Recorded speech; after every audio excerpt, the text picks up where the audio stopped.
got today? Kade Anderson joining the Mariners team. We're going to break it all down. Dusty Baker is going to do a deep dive into Mr. Anderson. The Seahawks had a joint practice with the Titans today, and we've got some bad news from this practice on the injury front.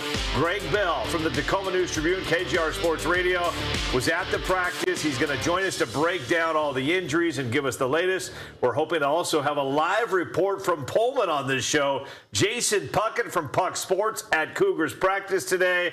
And producer Joel Knipp has his top 5 today. He's looking at the top 5 best call-ups in Mariners history. We're going to get to that call-up, Kade Anderson, Terry, in a sec. But the M's back home, 9-game road trip. They go Yankees, they go Houston, they go Milwaukee. Thought they played Houston very strong in that series. They went 4-5 on the road trip.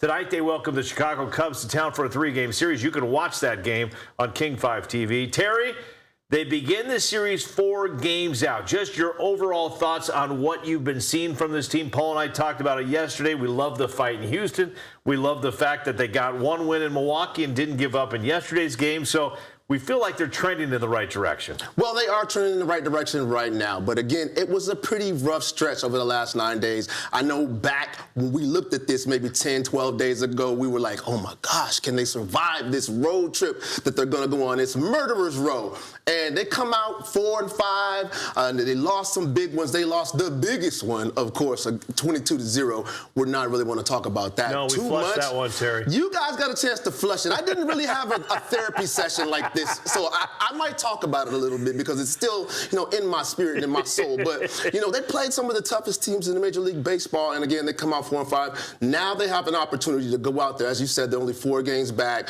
3 out of the wild card. So they still have a fighting chance, which is crazy about this team because you watch them week in and week out. And I've said it before. It reminds me of Dumb and Dumber when he says, just when I think you can't do anything more dumb, you go out and do something like this and totally redeem yourself. So every week I'm watching this team, they do something, I'm like, oh my God, they're done for. And then the next day, what do you know? We're back in the mix. So nothing's done for these guys yet. I mentioned Jason Puck is joining us on the show later on from Cougar practice, and he actually mentioned on his show today, you could go back to last year, September 4th, and the Seattle Mariners, how about this? They were 4 games back in the American League West. Wasn't a whole lot of people panicking a year ago. I know there's a lot of panic now, but just keep the faith, everybody. Is that what we're doing? That's the message we're sending out there to Mariner Nation. Keep the faith. Keep the faith. Keep hope. We're like Jesse Jackson. Keep hope alive.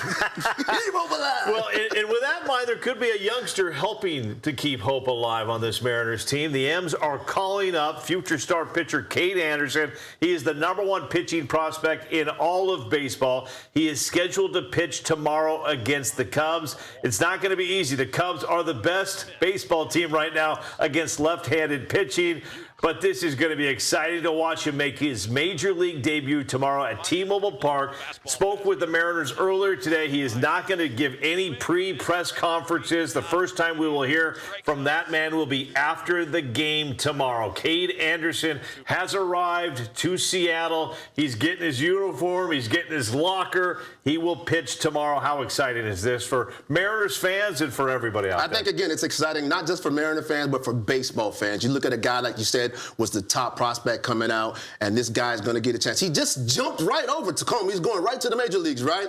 And so I think this is kind of what the Mariners need right now. They need that spark.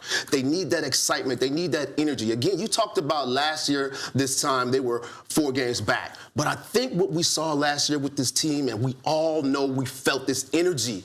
There was some excitement about the team. They were on the field doing the little dancing and the celebrations, and there was some excitement that led them into the playoffs. I think something like this could bring that spark into the clubhouse, getting a young gunner out there doing his thing from the mound. And again, having a big splash, I think it only bodes well for these Mariners. Yeah, it's going to be exciting. Justin Hollander, general manager of the team, is going to speak in the next half hour. So I think if there's any concern with this call-up, it could be that possibly Brian Wu possibly could be heading to the injured list. We hope not. Here's what Anderson did in Arkansas this year: 10-1 record, started 18 games, 93 and a third innings pitched, a 1.06 ERA. Absolutely nasty. absolutely nasty. Now, when Justin Holler talks, we'll bring you that breaking news if he has anything to say. A lot of people are hoping that this is just the time to bring him up. We could see the piggyback approach again. We could see one of the pitchers head to the bullpen. We will say this, though, Terry, coming up a little bit later on this show, we're going to have much more on Kade Anderson. Our own Dusty Baker is going to do a deep dive on Kade by the numbers. Plus, producer Joel Knipp gives us his ultimate top 5 call-ups by the Mariners all time in season. All that coming up in the second half hour of this show. Terry, the Cubs-Phillies will not be easy, but from here on out, Mariners have the second easiest schedule in all baseball. Yeah, but don't tell me that part. Don't tell me that part, and don't tell the Mariners that part, right? We don't want to start. I already did, Terry. I mean, well, we just let the cat out of the bag. You guys got an easy schedule. But no, don't say this because, that's when things tend to backfire on you. But I hope that these guys are obviously professionals, and they're not out there like, oh, we could take it easy on this stretch. These guys need to play A1 baseball every single night from here until the end of the season. Again, you never know things that could happen in this AL West conference. It's so up and down, so topsy-turvy that you have to be on your A game every night. And if you are, you have a good chance to make the playoffs. If they're off, like they have been several times, numerous times during this season, it could be disastrous for this team. So I just hope they're on their A game because I want to see A game baseball and I want to be in the playoffs. Well, this is a special part of the country when the Mariners are in the playoffs because this city will be alive. Let's take a look at the updated chances of the Mariners to make the playoffs. As I mentioned, they went 4-5 on that road trip. Their percentile to win the American League West, 24.3%. Clinch the wild card, only 7.8%. So pretty much, let's go win the American League West, Terry. Yeah, and again, I've said this before on the last show. I'm a fan of Star Wars, and like the great Han Solo said, never tell me the odds. I don't care about the 7%. I don't care about the 23%. I don't care what it takes. Just get it done. Thank you, Han. That makes me Chewbacca. Don't forget the game tonight is on King 5 TV, Cubs and Mariners. All right, let's switch. There it is right there. Pre-game 6:30. I'll be on the pre-game show, and we'll see you during the game as well. Once again, that's on King 5. Switching gears to the Seahawks now. They had a joint practice with the Titans today. They're going to play them on Sunday in their second preseason game. The big news today, though, Terry and everybody watching, Jake Bobo went down during the practice, left the practice on a stretcher. Here is head coach Mike McDonald on the latest regarding Jake Bobo.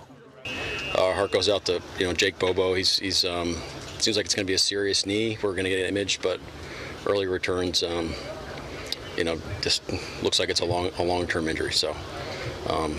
That's unfortunate. I don't know if you saw Jake Bobo.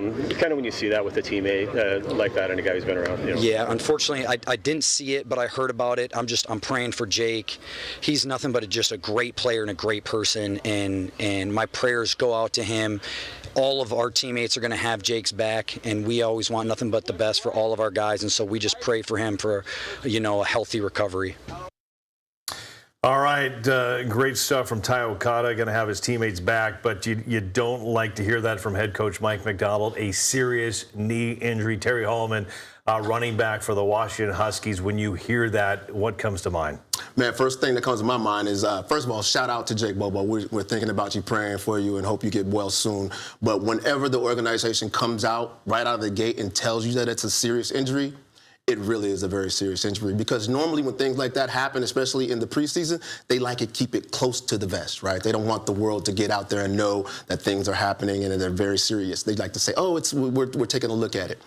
So I do believe it's serious. And that being said, it really upsets me as a fan of the Seahawks because he was such a great player. Mm-hmm. Like for the last few years, we've come to know him as the underdog. We've come to know him as a mainstay now, a guy that can make plays, a guy that can take some of that pressure off of JSN in the receiving game. A guy that Sam Darnold could depend on. Now it's going to have to be the next man up, appears to be, depending on how serious it comes out when they do the MRI and the X-rays, and hopefully it's not a season-ending injury.